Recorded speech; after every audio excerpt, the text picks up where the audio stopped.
Hello friends and family, mumeze mute? Ndabasuhuje mwese aho muri mu nce zitandukanye, nizere ko mumeze neza.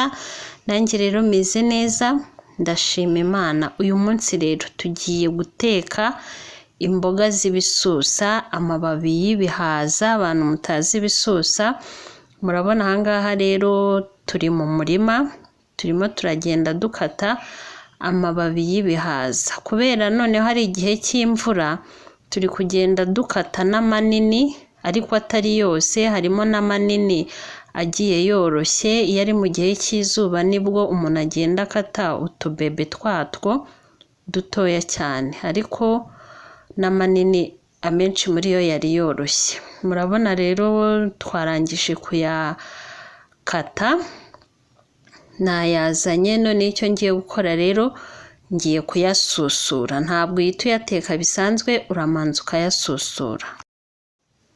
Murabona rero ukuntu ndi kugenda nsusura. Abantu batabizi, ugenda ukuraho, navuga se nk'agahu, ukuraho nyine utw'inyuma, biba byijyana. Iyo ufasheho ukamanura, utundi tuhita tugenda nyine twikuraho.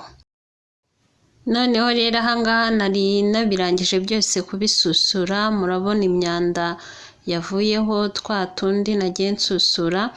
Aya mababi rero ari kumwe n'iyi myanda nayo nasanze akomeye, yo nanga kuyasusura kubera ntabwo nyine iyo akomeye yapfa gushya. Igikurikiyeho rero ngiye kuyoza neza cyane, noza ibabi rimwe kuri rimwe, ubundi nyakate.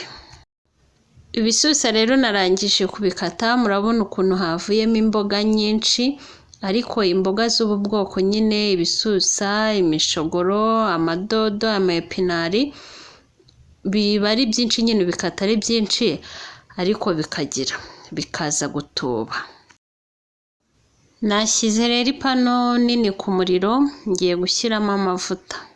Ushyiramo amavuta ahagije, ntabwo ukoresha utuvuta dukeya cyane. Niyo mpamvu nkoresheje olive oil, kubera iyo ari menshi yo nta kibazo. Noneho rero ngiye gusukamo bya bisusa.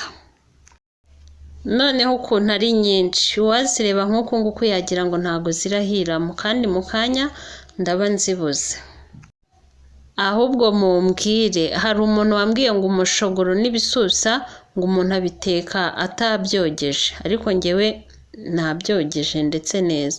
Noneho nkibaza se, niba umuntu yabiteka bitogeje, ubwo haramutse se harimo nk'imicanga cyangwa indi myanda, cyangwa twa dusimba bita utunyamujonjororwa, niba ari utunyamujonjororwa, niba ari utunyamujongo, ubwo ntibyaba byanduye. Aha rero murabona zagabanutse, zakubiswe n'umwuka, ziratuba. Noneho uyu nguyu nshyizemo ni umunyu. Abantu bashyashya rero muri kureba iyi video, ngewe nitwa Lede, mbahaye ikaze. Mwibuke no gukora subscribe, tujye tubana mu mavideo menshi kandi meza agiye atandukanye. Noneho rero ngiye kurapa tungurusumu.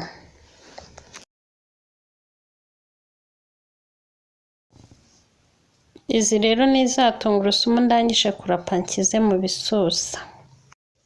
Ibisusa rero ubwabyo byifitemo amazi, mu kanya nibiza gukubitwa n'umuriro neza, muraza kubona ukuntu hajemo amazi.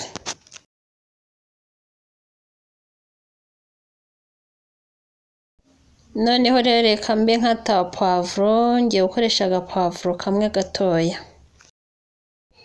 Niba rero uri umukunzi w'izi mboga z'ibisusa, uzaziteke nk'uko nguko ndi kubibereka, uzazikunda cyane. Izi ngizi rero ndi guteka nk'uko nabibabwiye, ni izo kurisha umuceri. Noneho rero ngiye gukata n'igitunguru nacyo gitoya kiringaniye.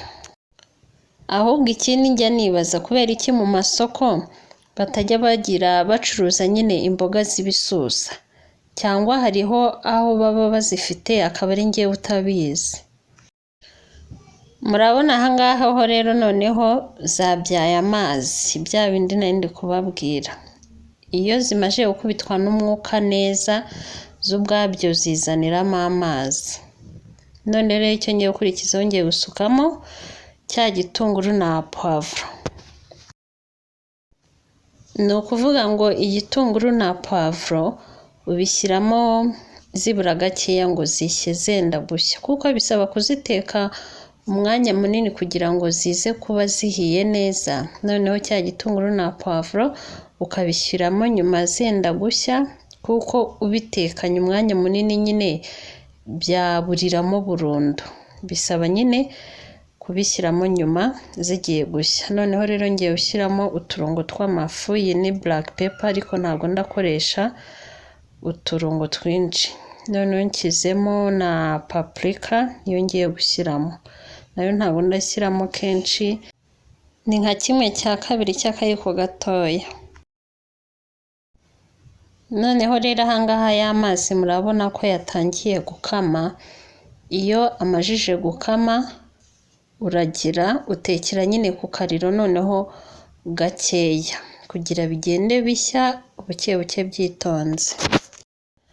Noneho ikindi utabitetse nk'uku nabigenje, uhita ubishyira ibisusa mu mavuta. Ushaka gufata ibisusa noneho ukamanza wabibiza, byamara gushya ukabikamura, noneho warangiza kubikamura akaba ari bwo watangira ubikaranga. Noneho rero iyi ngiyi ni corn flour, ngiye gufata ibiyiko 2 n'igice binini bishyire muri kano gasorori.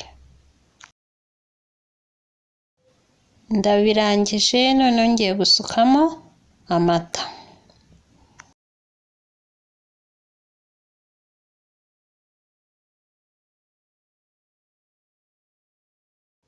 Noneho rero ngiye kubikoroga byivange neza.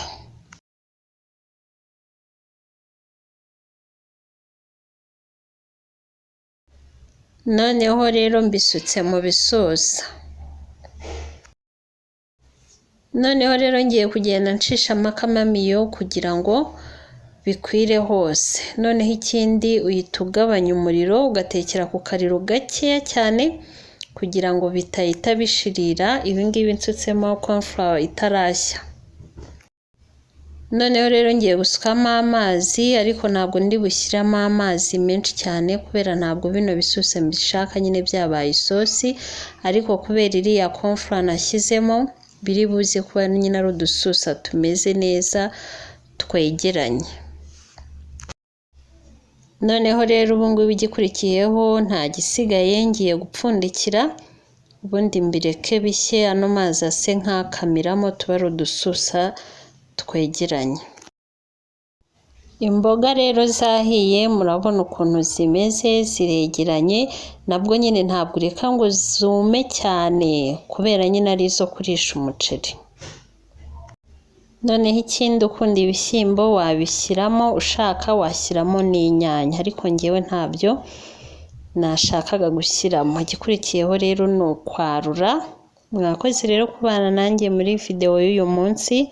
Uwiteka akomeze kubarinda no kubagirira neza. Ndabakunda. Ciao ciao.